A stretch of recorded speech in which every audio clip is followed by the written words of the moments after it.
everybody, it's Nicole. Welcome back to my channel, Real Talk Recovery, where we talk about recovery from addiction and I share my life with you. So tonight, you guys, we are going to be doing our regularly scheduled Friday night meeting.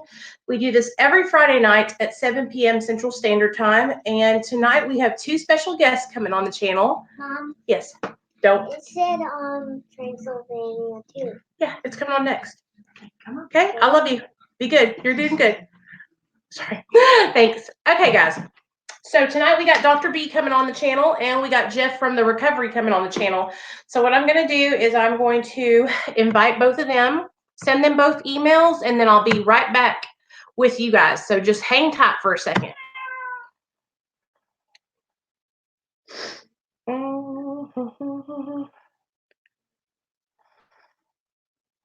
There we go.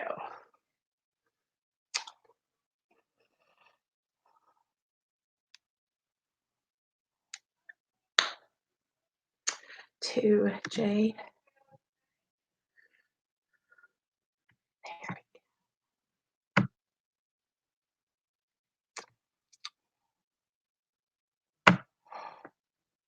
Okay, and then we're going to do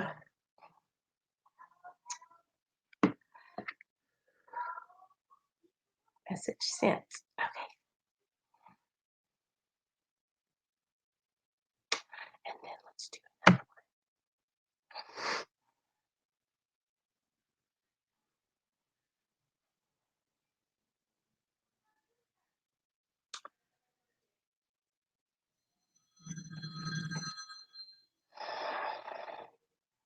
Hello? Yeah. What's up?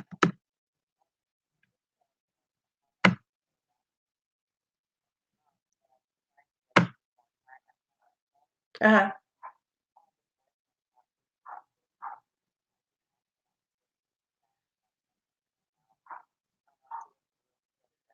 Good.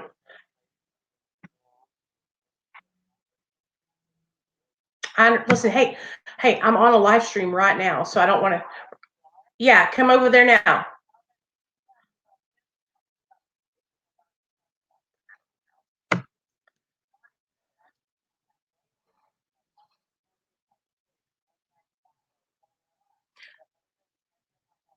Okay, I'll see you over there. Bye. Okay, guys, sorry about that. So I just went ahead and sent Dr. B and Jeff both an email, and we're going to divide our screen up like this so they can all three come on here. So what's up, everybody? Hey, Johnny. Hey, Misty. Hey, Annie. Hey, Simple Me. What's up, everybody? How's everybody doing tonight? Let's see who else in here. Hey, Cindy. All right. Okay, cool deal. I see everybody here. What's up? Welcome, welcome, welcome. So you guys, if you have any questions, feel free to put them in the comment section right now. I am going to kind of be watching y'all's comments, and I'm going to take your questions down if you guys have any. Dr. B is a medically assisted treatment doctor. He does a Suboxone clinic where he lives in Orange County, Florida. And I'll kind of let him tell you guys all about his credentials and his background when he gets here, but he'll be here at about 7:15. Also, Jeff from the recovery, he is on Sublocade and he has a channel called The Recovery. And so we were talking about the other day because somebody came over to his channel and had commented about him being on Sublocade and was commenting and saying, hey, Katie, you're not sober. You shouldn't even say that you're sober. You shouldn't say that you're clean. And I kind of thought that what we could do is we could talk about, how important it is for us all to remember that we're all in different areas of our recovery. We're all trying to stay sober and live our lives. And just because, one person can stay sober through abstinence doesn't mean that someone else can do it, and that everyone's journey is different. I think it's really important for us to remember that Judgment hurts really bad, especially when somebody's just commenting off the wall that doesn't even know you. Hey, Casey, what's up? Welcome. Hey, Ashton, what's up? I'm so glad you're here. Good deal. I'm so glad you guys are coming in and y'all are joining me for the live stream. I'm trying to get better about scheduling my live streams, you guys, and making sure that you know when I'm coming on. Sometimes I'm really bad and I'll just jump on, right? I'll just come on and I'll start talking. Hey, lab girl, and I'll be doing my makeup. And so what I'm going to start doing now is I'm really going to start trying to think about my my content before I upload it. I'm going to start trying to only do live streams on Mondays and Fridays, and anything in between there, I'm really going to sit and think and plan out the uploads that I do, because I want to make sure that you guys know that I'm really putting in a lot of hard work and dedication into my channel, and it really means a lot to me that every one of you came over here from from Josh's channel to my channel. I almost lost my life listening to those voices telling me using Suboxone meant I was still a drug addict. Hey, what's up, Mr. Herrero? Is that how you say it? I don't want to say it wrong. Hero? I'm so glad you are here. Welcome to my channel. I saw your comment the other day and I was just like totally could relate. Absolutely. Hey, Reaper Man, what's up? Hey, Amy. I'm glad you're here, girl. You're having a great day. Mirror meetings are every Friday at 7. That's right. Hey, Ashton. All right. So I'm so glad you guys are here, and I'm glad you guys are all welcoming each other and stuff.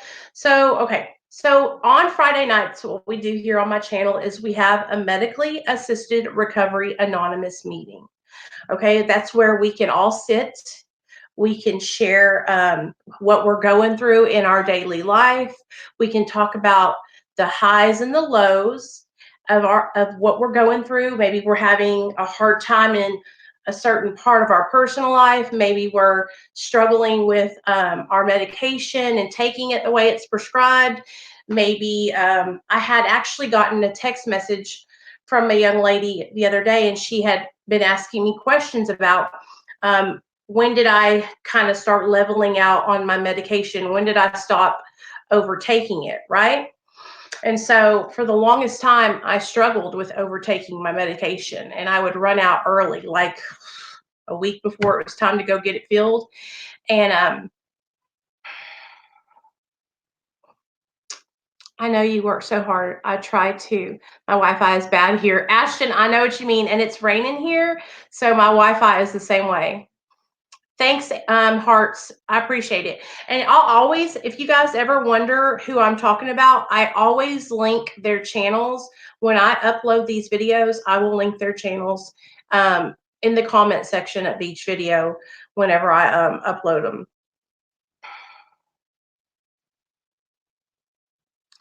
So yeah, I just wanted to come on here and do that with you guys. And like I said, we're just going to have Dr. B and them on. If you guys have any questions for Dr. B, all you have to do is put them in the comment section and I will read them out to him. He'll be able to see the comments also.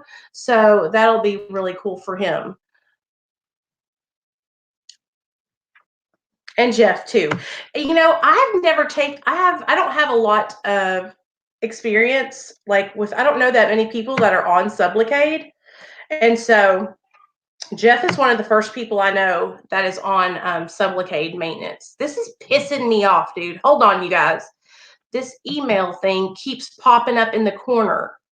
Stop.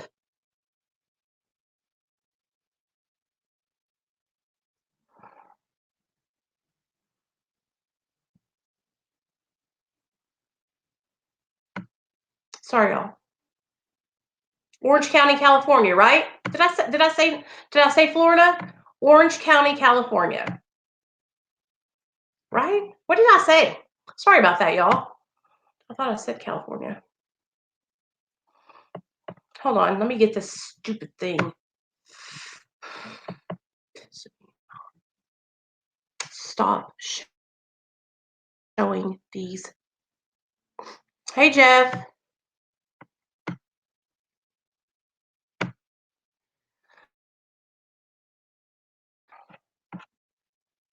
Hold on, let me get you on here. I'm trying to stink and get this.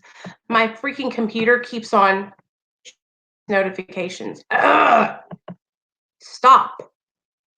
Okay, hold on. All right. Hey, what are you doing? Not much. Just get my little one tucked in for the night. Hopefully tucked in for the night. Good. I'm glad you're here. Hey, go ahead and let everybody know about your channel and what if you're on any medication and kind of stuff like that. While we're waiting on Dr. B. Dr. B won't be here till about 7:15. So I want you to introduce yourself to everybody. All right. My name's Jeff. I have a channel called The Recovery. All one word. Basically, I'm a recovering addict. I'm on Sublocade, which is basically a different form of Suboxone. It's an injection that I take every 30 days, as opposed to having to take the sublingual. So it's good to be here. Thank you for coming, Jeff. What's up, Dr. B? Hi, Nicole. How are you? Sorry, I just got in from work. Hey, man, you're fine. I thought what we could do was I got Jeff on here. He's from the recovery. Hi, and Jeff. Hey. He's on Sublocade. And I thought maybe what he could do is he could ask you some questions and you guys could talk. And I'm just going to kind of hang out here with you guys. But I thought I could let Jeff kind of get to know you because he's really been wanting to talk to you. Okay. All right. My pleasure. How are you, Jeff? I'm doing great, Dr. B. I'm actually on Sublocade. I really enjoy it just because it breaks the habit of having to take the medicine daily. I was on Suboxone for some years before that. Okay. Now, one of my main questions is, I'm one of my doctor's only patients on Sublocade. So I didn't know if you've had much experience with it as far as the taper situation goes with it, because the drug reps are recommending like the first 300 milligram shots, and then they're saying that a lot of people will only do it for 4 months after that. So I was just wanting to know your experience on it. Do I have permission on the channel to ask you personal health information and your substance abuse history? Do you give me that permission? Oh, yes, sir. Okay. All right. Great. Can you tell me should I just answer it in the way I would with a patient asking me? Is this live, Chad? Nicole, this is live, right? Yeah. Okay, I'm just going to proceed to get to know what I need to know. That being said, and it's what is your last name, Jeff? Can I ask you? Yeah, Wilson. Okay, Jeff Wilson. How old are you? I'm 38. Okay. Can you tell me a little bit about your opiate history, in particular, opiate history? I was mostly on pills. As far as like what my drug of choice was Oxycontin or oxycodone. And then I was on methadone for quite a long period as well. What was your highest dose of methadone? 150. 150. Okay. Any history of heroin or intravenous use? Yeah, some. Some. At what age did you start opiates? 19. Was it for recreation or was it prescribed by a doctor for an injury or something else? I had a traumatic back injury at 19, so that's when I first got a prescription, and that's kind of how it started. And I'm trying to cut it short so we get to the beef of it. So tell me if this is correct. You took the medication, it slowly escalated to more use, and then you were buying it illegally, and then eventually there was some heroin use, and then eventually you went on methadone. Is that about correct? Yeah. Okay. And the methadone, how many years were you on? I'd say about 4 years, and then I had close to 3 years abstinence, and then I had a relapse, and then that's when I went on like long-term Suboxone maintenance after that. So 4 years you were on methadone, and how did you get off the methadone? Was it a taper down event and taken off by the methadone program? Actually, I finally got kicked out of the program because at the time I had a bunch of stuff going on. I had overdosed, and they kicked me out of the program, and I was on the streets for a year or so, and then I ended up doing a prison sentence, and then I got out, had some long-term sobriety after that. Okay, good. So while you were on methadone, you were abusing the methadone plus buying something on the street. Is that correct to presume? Yeah, I was abusing benzos with it and other drugs. Yeah. Any opiates? I'll get to the other stuff. Yeah. And all of this matters, guys, just because just so you know, for me to give an answer, there's no cookie cutter answer. You have to have some understanding of the patient, where they're at, and then make recommendations. Anybody who gives a quick knee-jerk answer to where there is no quick knee-jerk answer is wrong, and it's dangerous. So I'm just trying to collect some of that information that informs me on correct decisions and clinical advice that I'm going to give somebody. And we have an opportunity to talk, and I'm cutting a lot of it short, but this is how I approach my patients. So while you were on the methadone program, you were abusing benzos, but were you abusing opiates in addition to the methadone you were on? That's the main thing I want to. No. Got it. And then that year that you were on the street, you were abusing poly substances, benzos, was there any meth involved? Yeah. I mean, I was using just not to have to feel the withdrawal, or not to go through withdrawal. So I was using whatever I could really get my hands on. And how many years ago did you get on Suboxone? I got on Suboxone in 2015. And what was your highest dose of Suboxone? 16 milligrams was my highest. Was that sufficient? What's that? Was that sufficient for you? Yeah, it seemed to do me fine. I seemed to do fine. Okay, and were you able to work, get on with your life, manage your relationships, and not get any conflicts, stay away from legal issues, and start moving forward? Oh, yeah. I'm a productive member of my society. I actually volunteer at my church and really try to help out. Okay. How much methamphetamines was there involved, or stimulants of any kind? I mean, I dabbled. I definitely used methamphetamines and stuff, but it wasn't a major thing. I mean, it was part of it, but it wasn't my priority, I guess, when I was using.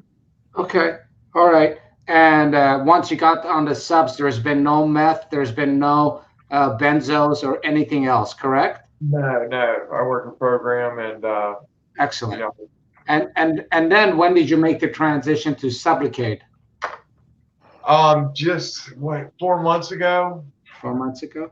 And why did you make the transition to Sublocade? Okay, from what my research and everything in Sublocade, I had seen people who were I've seen a lot of good responses to the people I read that did it. As far as people saying that it was, they were able to walk away from the Sublocade easier than Suboxone. Because one reason that, I don't know, it just takes any chance for misuse out of it, or losing. I left my medicine in Kentucky when we had a funeral, and we live in Cincinnati, and we had to go an hour and a half back to get my medicine. Yeah. And it was terrifying to think I might lose, over a week's worth of medicine, or I've left it somewhere. So it just takes any chance for that out of it, But one of the main things I read about it, even the drug reps were saying that it stays in someone's system sometimes up to a year after the last injection. Yeah. Is the way the drug reps explained it to me, and then that's even what I've read on different forums that I've searched it before I tried it. Yeah. So as far as that having any clinical meaning, my first rule of thumb for you in general is, and sometimes they may be telling the correct answer, do not go with anything a drug rep tells you as a meaningful thing. And a meaningful thing in this is, do I have robust clinical studies in the most ideal way? We call them double-blind, controlled, placebo studies over the right amount of time. And most of the studies that come out, and people, I see them criticizing me on the thing saying, well, all the drug studies are driven by pharmaceutical companies. Yeah, I know that. For 15 years, I read research papers and did research, and I'm fully aware of that, except I have the luxury of knowing how to interpret it and hopefully give it to you the right way. It's, you spend a lifetime doing that. So as a general rule of thumb, and I'm not saying that anyone's a bad person, I'm just simply saying the information that you get, depending on who you get it. Remember, a drug rep is a pharmaceutical salesman, right? And that's one reason I was asking more than just, my doctor's been kind of going off what the drug reps' recommendations are, and that's one reason I was glad to be able to talk to you about this. And sadly, the whole industry of all of medicine has become so, for many reasons, where I see doctors actually sit there and ask the drug rep a question, and to me, that's an attack and an insult on my professional and personal integrity. You're the one that went to medical school. You're the one that knows how to read the data. Let me be really clear with you. And, this is for those that think I push drugs or I'm like a pawn of the system. I'm going to tell you something. 95% of the clinical literature published today is just sheer garbage for one reason or another. And so you basically have to have a full-time job of sifting through the literature and knowing what that means. So that's that. Now, here, what I like to do is bring clinical information to you guys, make it useful in your lives. And if anybody wants to call me out on something, they can. And if you go through some of the comments, they do. And I respond back. And I've never gotten a response for any response I've given.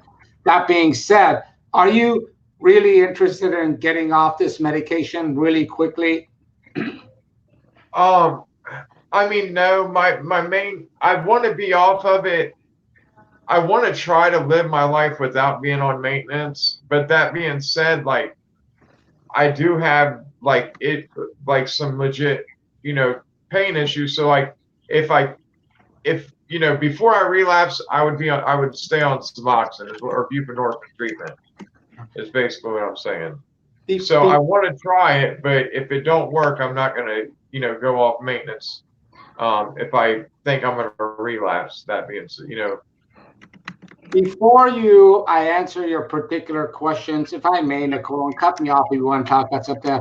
Let me ask, that thought mindset, the only place you're going to find that sort of thought mindset is the United States of America, because all of our biases. I just had a kid today come in, really bad situation, homeless, didn't have no money.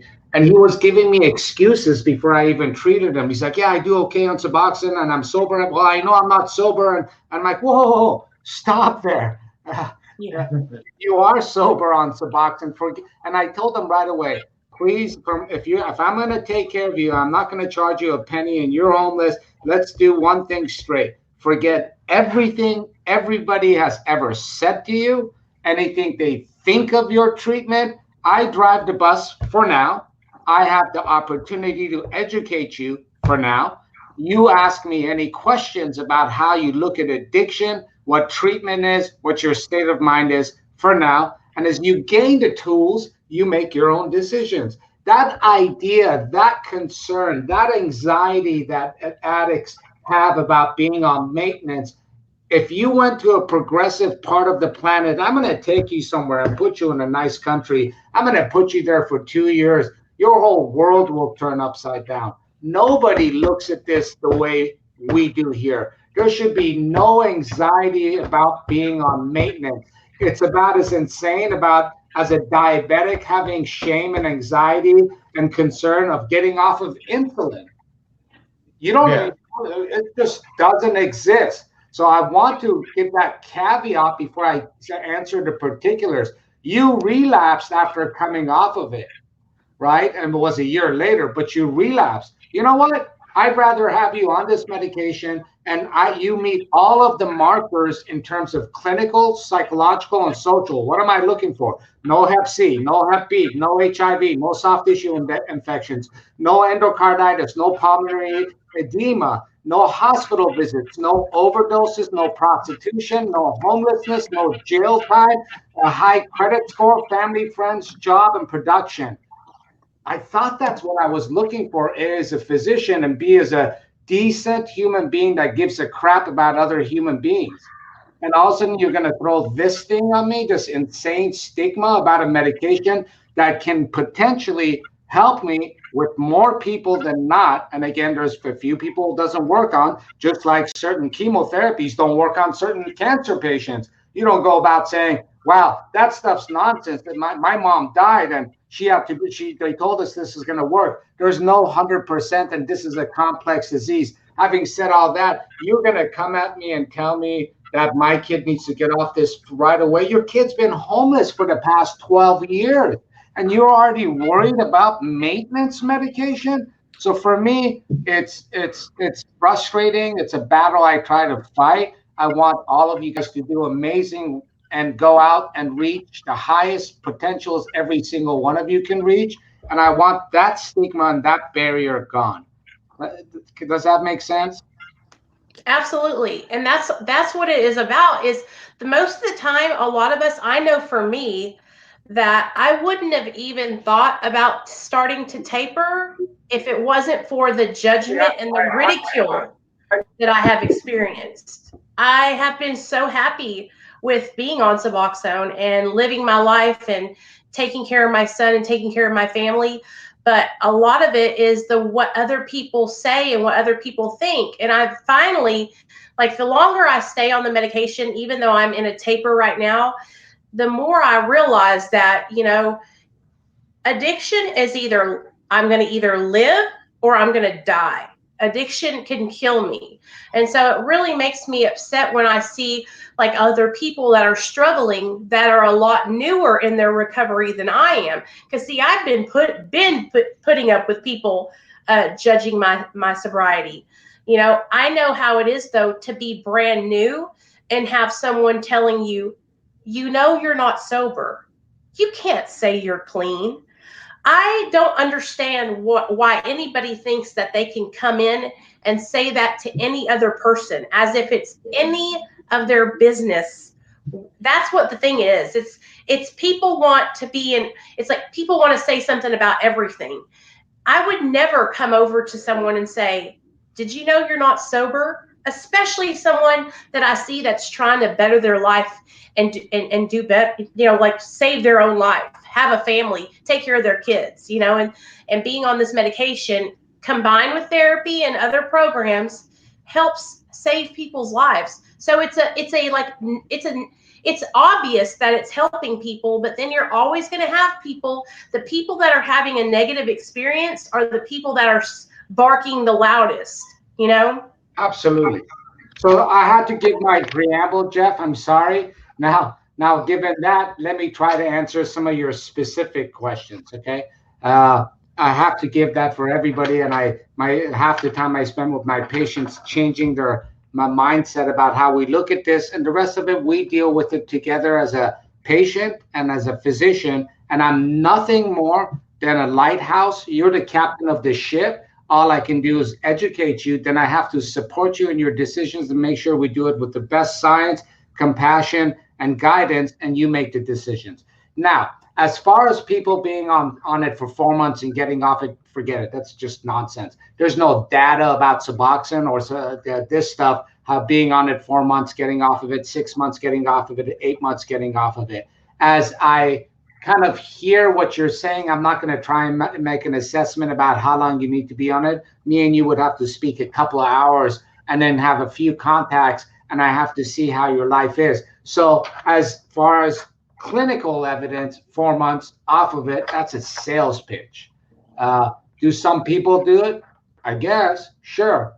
Some people can do it. Some people maybe can do it 2 months. Some people can do it 6 months. Some people can do it a year. But as far as, hey, 4 months is a magic number that I can give you, and then you can get off of it. It's not true. It's nonsense. And your doctor shouldn't go by it. He should only go. Oh, Jeff disappeared. Is he still there? Oh, wow. I guess he left. I don't know what happened. If he has the link so he can come back on if he's still here. Okay. It just fell off. Huh. Okay, I'm gonna send him. Let me resend that email, and then we'll just keep rolling with it. I'll be right. Hold on, just a second. What's so funny? Shh, I'm on the Oh, I computer. see all these. I can see the chat now. All these people that I recognize names. Yeah. Yes, here he comes. I see him coming in. Okay, hold on. I got you, Jeff. Jeff, I thought I upset you. I didn't upset you, did I? Here he Oh comes. no! That was my phone acting up. No, Sorry about that, Dr. B.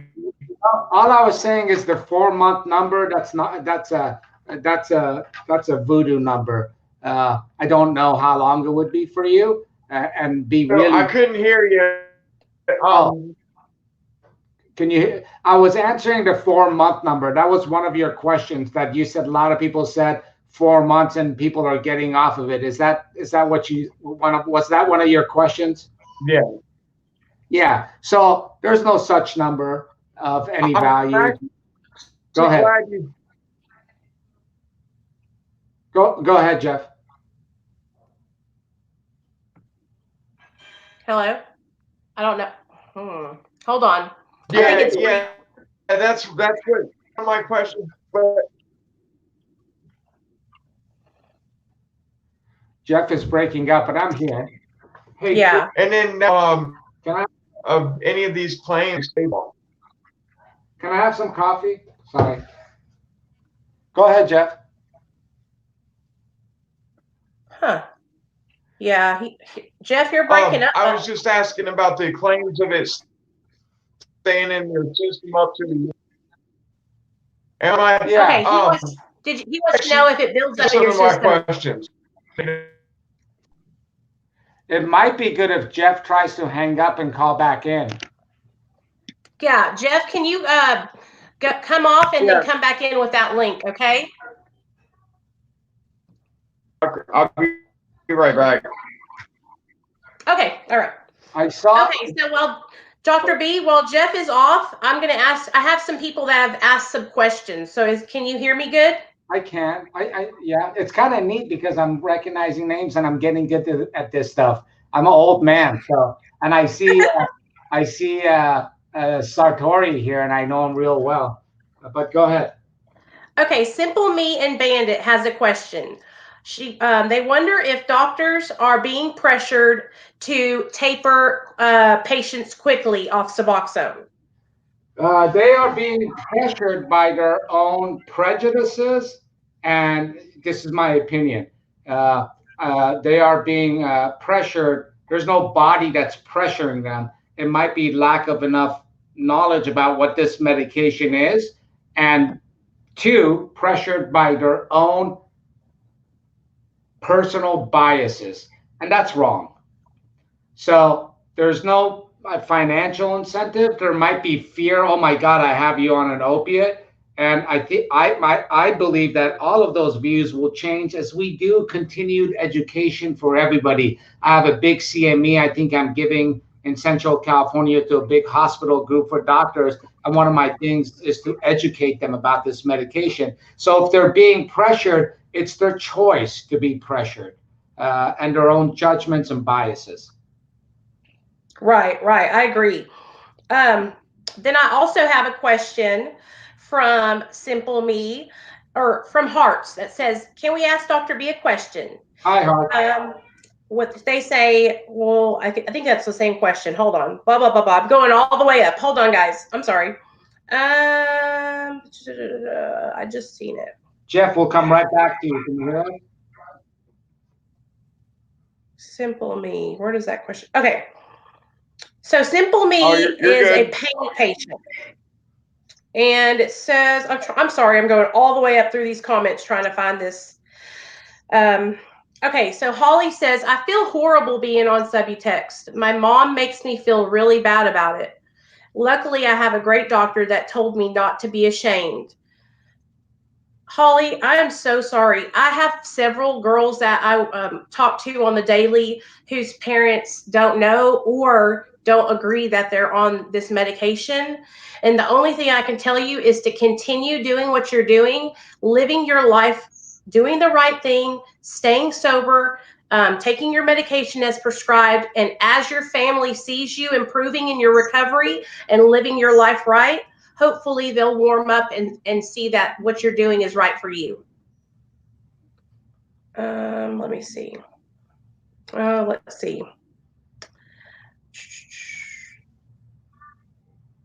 Okay, sorry guys. Anybody else have any other questions? Okay, sorry, Dr. B. Go ahead, Jeff. I was just trying to make sure I didn't miss any questions. There's so many comments. No, so Dr. B, one other question I have for you is the past couple months since I went from the 300 milligram shot to the 100 milligram shot, I've noticed a lot more pain lately. Mm-hmm.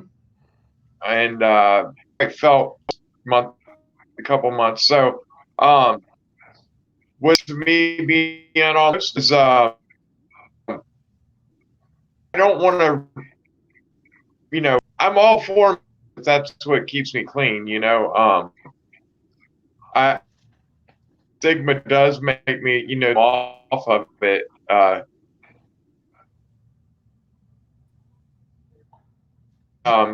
Because I believe I'm working a program. I'm doing everything I'm supposed to.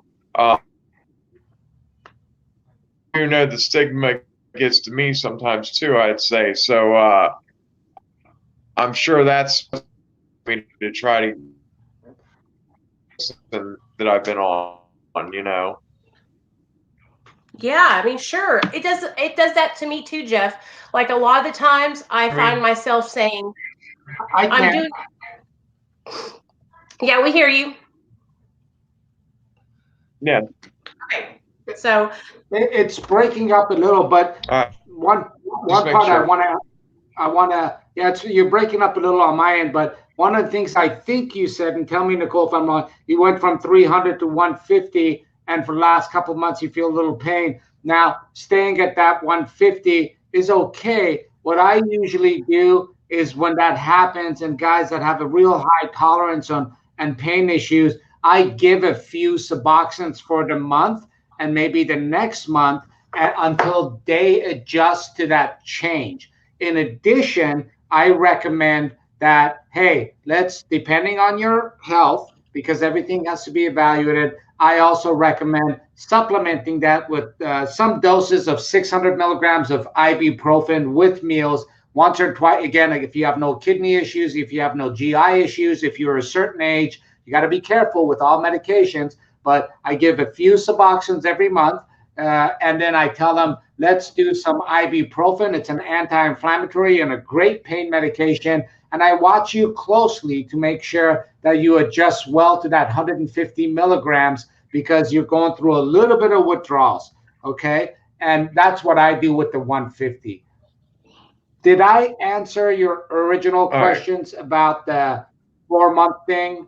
And I think the 1 year thing, the 1 year thing I didn't answer, so I can answer that.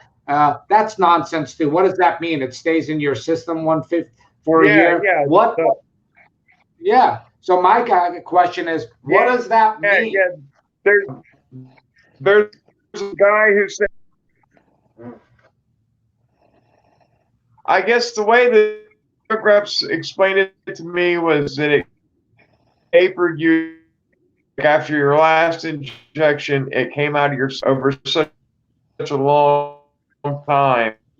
People say that, like on some of the forums I read up, people said they didn't experience it, and that's the reason I was glad to be able to come on and talk with you about it, because I'm seeing a doctor who me and my wife are the first patients he's treated with, so he's kind of going off a lot of what the drug reps are telling him. Yeah, saying that doesn't mean anything to me. I want to see some data, and here's the kind of data you want to see, and I'm looking it up right now.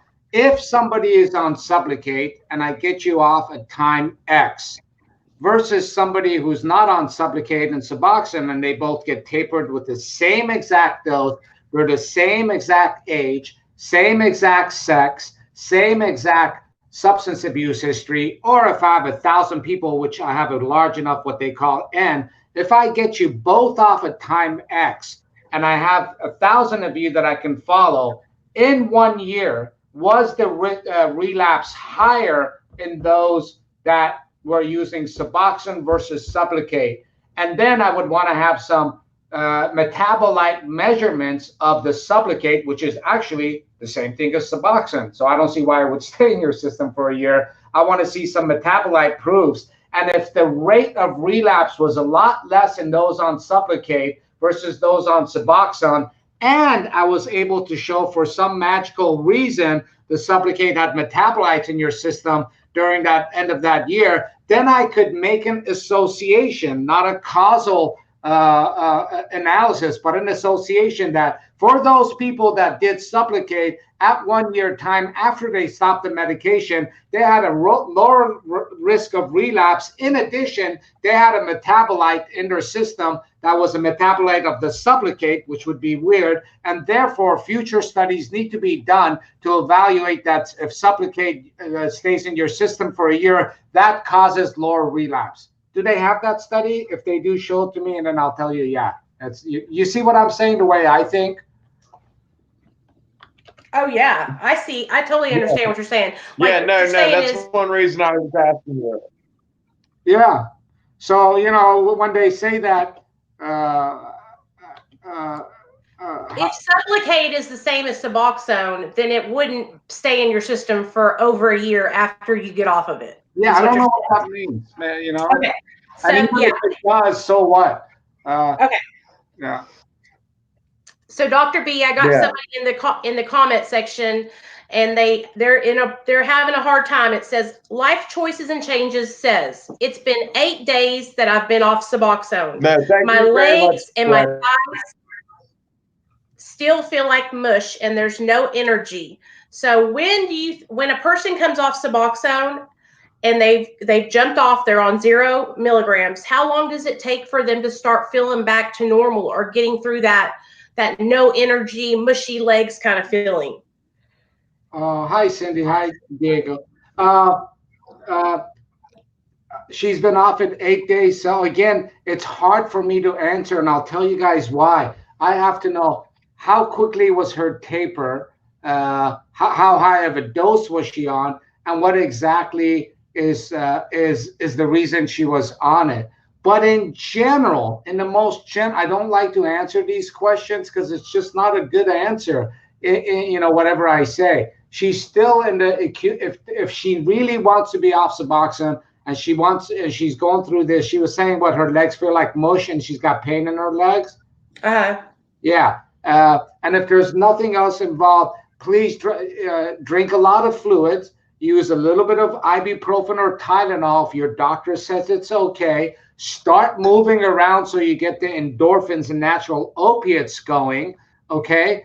And you know, somewhere between 2 to 6 weeks, you should start feeling a little bit better. Then we still have to consider the acute post-withdrawal syndromes. And those have been shown in older studies.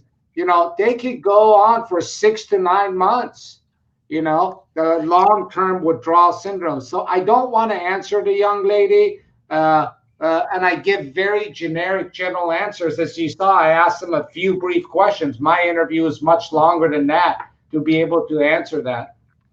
Can you explain to everybody, though, like about post-acute withdrawal? Because I don't think a lot of people understand what post-acute withdrawal is. Yeah, you know, there's a video that I made that shows the withdrawals, and it's short-term, long-term. And that's the long-term withdrawal. Let's just say the long-term issues. After the acute issues go away, there's long-term issues. And the question is how long that lasts. Those are everything from sleep disturbances, anxiety, mood disturbances, potential depression, certain pains, cramping that might come and go. And how long do these last? Again, I was just looking at some data, older data. You know, some of these guys were in that situation at 6 months, some at 9 months. Here's the problem with that. that is a potential cause for relapse. Okay. Yeah. All right. Yeah. So this stuff is no joke to be getting people off of this stuff. Relapse could mean death. Acute withdrawal itself is a cause for relapse. Long-term withdrawal is a potential direct cause for relapse. And so that's a big deal. In addition, there's more and more data coming out. And my suspicion is if you look at Suboxone, the medication, I think we're just opening up its power and unleashing it. Because I'm going to tell you, whatever it is, genetic predisposition or life circumstances that change your neuropharmacology, dopamine is a major issue in a lot of these mood issues and causes of use of substances and so on. And they're starting to use things like low dose Suboxone for resistant depression, for example. Okay. And so if someone, God forbid, is suffering from low dopamine levels that's chronic for whatever reason, it's very possible that a low dose of this stuff for lifetime can be very beneficial. Again, what is your goal? To say I'm not on opiates? Okay, that's a very Americana way to look at things. Or is your goal to prevent Hep C, Hep B, HIV, soft tissue infections, and all that other list I went through and give you a quality of life? Look, I use a cane, guys, all right? And I'm not going to play professional basketball, all right? So I can wish I could play professional basketball, which I don't. I couldn't care less about basketball, but I'm just saying. But it's not going to happen, and it's okay. And the world seems to be okay with me using a cane at times. In that same way, insulin, asthma medication, heart pressure, high blood pressure medication, it may be possible you need to be on it long term, and that's okay. But the long term withdrawals, the problem is that it could cause relapse, and that's my main concern. And it looks like right now they're saying up to 9 months, maybe a year. I'm going to suspect you can no longer call it withdrawal at some point if it's going on, and I would just call it dysfunctional dopamine levels. So it goes on for a while. It presents after 2, 3, 4 weeks of the acute stuff. Then you can start calling it post-acute withdrawal syndrome. Every time I've ever relapsed, it's been after I have gotten off of, opiates, benzos, or some other drug, and I tried to get off of it, stayed off for maybe a month, and I would go back. And I've also heard a lot of people say, just like you said about the dopamine, that once we use opiates or any kind of drug for that matter for a long time and abuse it, that our brains, the chemistry in our brains has changed forever, and that we might never go back to that place where we were able to produce that same amount of dopamine, that happy feeling. And if being on a small amount of Suboxone for the rest of your life enables you to live your life and be successful and be happy and take care of your kids and have a job, I totally agree. Like I am the same exact way. Sometimes I have to look at it and I think, what is my goal? My goal is not abstinence, and a lot of people, their goal might not be abstinence. It's okay if your goal is not abstinence. It's okay if you have to be on medication. It's better to be on medication and alive than to be worried about being abstinent and be dead. Absolutely, I agree. And I'm going to say because I do get some comments, I don't feel right on Suboxone. I had a guy recently, and I get all these kinds of things sometimes. Oh, this is hell to get off of. Well, it's hell if it's got off right. I have a patient who is a pretty well-known guy in town, and he's been on Suboxone 16 years, and according to him, he's been to 8 different doctors in the last 8 years to try and get off of it, and he can't get off of it. And when I saw him, I told him, hey, George, I think you need to be on this stuff. The guy has a serious heroin history. He has a serious pain history. And I said, I don't recommend we get off of it. Then I realized that he's so obsessed with this idea that he's on an opiate medication and he has to get off it. I went for it. I did a 7-month taper, and he's off of it now. And I still don't think he should be off of it. So for those that say this is the worst to get off, no, and he says this is the first time he's ever been able to get off of it, and he's been off of it now 3 months. But that being said, even for those people, if you really want to get off of it, you can. But please understand, find a physician that knows how to get off of it. This is a 7-month taper I did with this guy. And I saw him every single week for 15 to 20 minutes. Yeah. Oh, I absolutely. So slow. My doctor's the same way, Dr. B. He's taking me down really, really slow. Sean has a question. Let me see. I just saw it. He's asking about, he says, is it true that the body cannot process, is it true that your body can only process 12 milligrams of Suboxone a day? Absolutely not. I don't even know what that means. Okay, so I think what he's saying is, how they say that once you take 16 milligrams, your receptors are full and nothing else can get on there, or something like that? Yeah, so it's not 16 milligrams. It's not. So the number is 32 milligrams, and that number is this is the description of it. Theoretically, at 32 milligrams of Suboxone, the receptors are saturated in a way that more Suboxone may not be of any use. And that number is actually kind of being thrown out now. And I myself have one patient that's on 40 milligrams a day. And the data is coming in for chronic pain patients, maybe a little bit more actually helps. But the theoretical number of saturation, which the curve goes, it doesn't matter, is 32 milligrams. Okay. All right. Yeah. I think because I hear so many people, I think, Dr. B, when us drug addicts get sober, we turn into doctors. And so I have met so many drug addicts who are doctors who tell me all these things. So let me see. Each doctor is asked. Hi, Misty. Okay, so if anybody else has any questions, go ahead and drop them down below real quickly. I want to make sure that I'm not leaving out anyone's questions. Dr. B, I love having you on the channel. I just hate that it's like so choppy and stuff, because I like doing these live streams because everybody can come on and ask questions as we go. But I've got to figure out a better way to live stream and with it not being choppy like this. You know what I mean? Yeah, we'll figure it out. I see a question Hearts Love keeps asking something about methadone. Do you see that? Where is it at? I did see a question up at the very top from a young lady. She was asking about methadone. I don't know if it was Lady Love or Hearts Love, and I know them both, and I want to make sure I address their questions. Something about methadone. If you guys can help me say it again, I'm blind and I'm just hanging in here. I'm looking too. Let me see if I'm down here.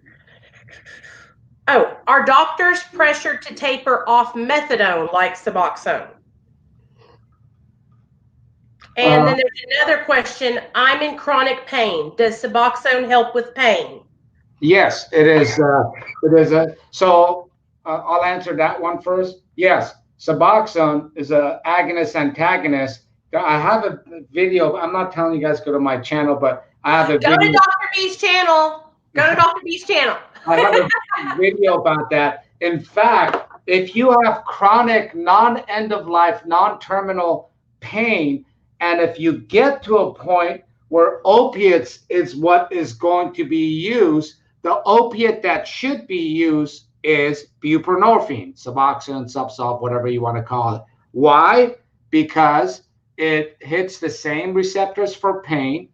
You do not need escalating doses. You do not have a euphoric effect. You will not get opiate-induced hyperalgesia, which essentially means the more opiates you use, the lower your threshold for pain. So it's a paradoxical effect that your pain gets higher. So So no euphoria.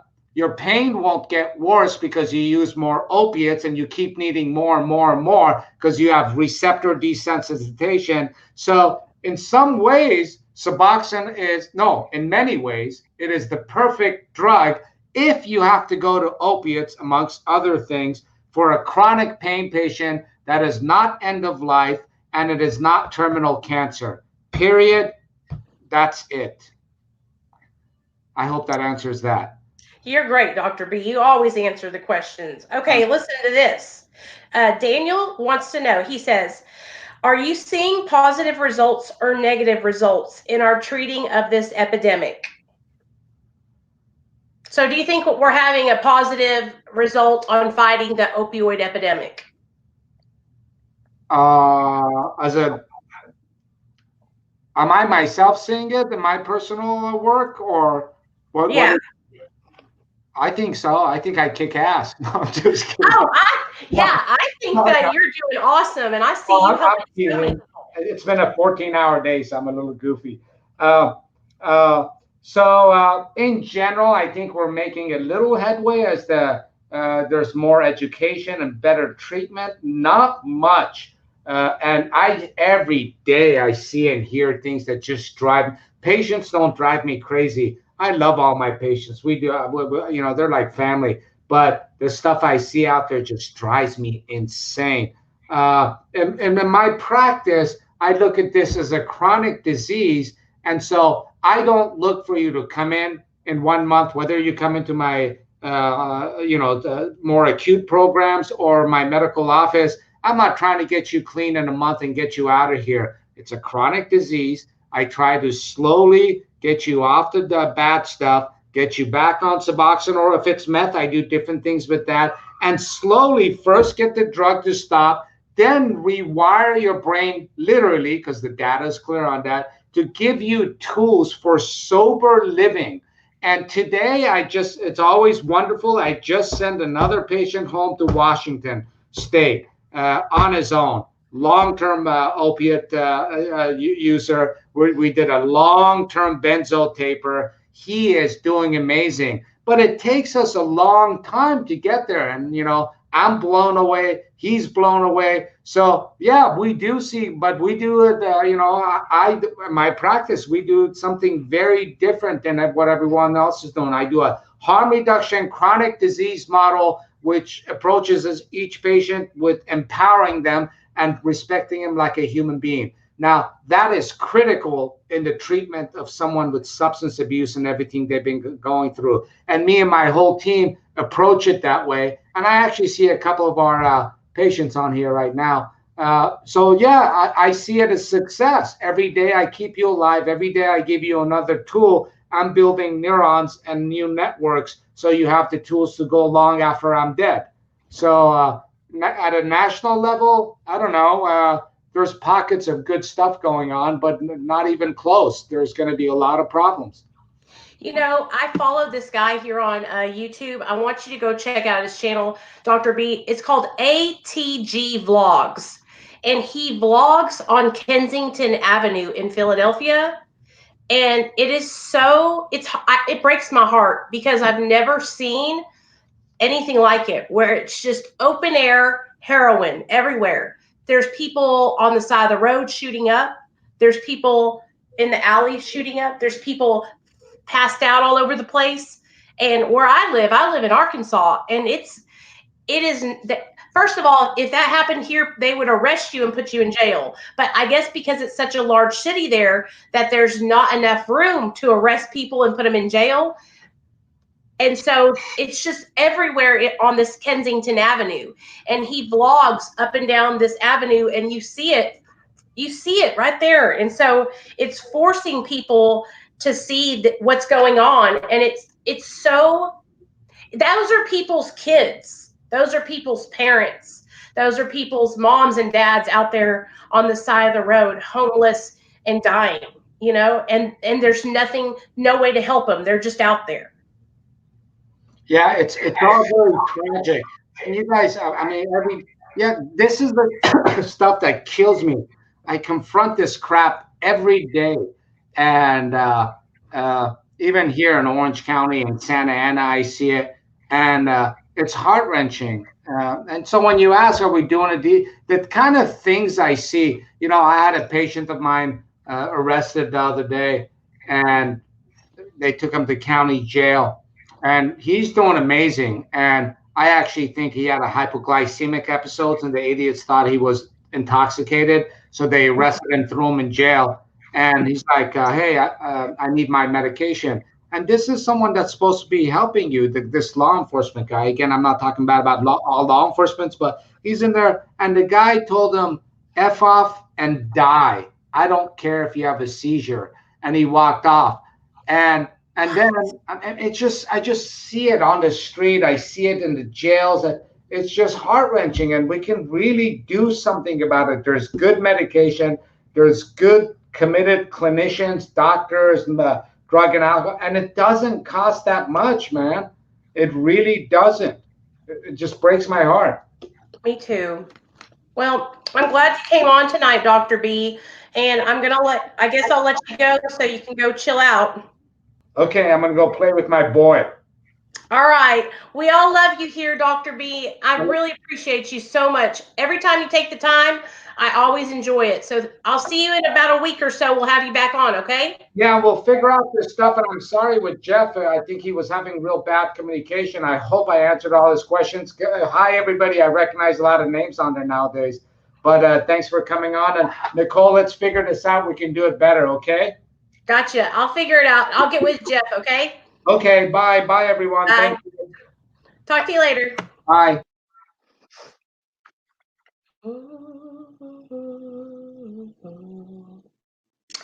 Hey, guys. So how is everybody doing tonight? I hope you guys enjoyed the live stream with Dr. B. He's always so eager to help and answer questions, and I really appreciate it, you guys, because the reason I started my channel the very first time I ever started was because I was struggling finding support, being on Suboxone, and being serious about my sobriety. And I wanted to find other people that were like me, that were on medication assisted treatment, that were looking for support, so I could, talk with you guys and have a community and a fellowship of other people. And I'm so glad that you guys are all here. Like, I can't even explain to you the level of gratitude that I have for Josh and Brittany for having me on their platform, and so that way I could get my word out to all of you guys. And I feel like you guys are coming over, and I'm finding my people, and we're just building and adding to the number of people here that are all inclusive and support you and love you. Hey, I saw somebody through. Who is that from? Life Choices and Changes. Thank you so much. I love you, and I really appreciate you supporting me like that, for real. Simple Bandit, you are an inspiration in many ways. Please know this. Thank you. I really appreciate you guys. Y'all help me. Y'all are helping me stay sober. Hey, Sweet Flower 1967. How you doing, girl? I'm so glad you're here. And listen, you guys, it's called Dr. B, Addiction and Recovery. What I'm going to do, see that Heart's just linked his YouTube channel, you guys. So if you want to go find his YouTube channel, the link is in the comments. What I'm going to do is I'm going to end this stream, and I'm going to come right back on my phone, okay? So let me do that. So that way I can come on and talk to you guys without it being all weird.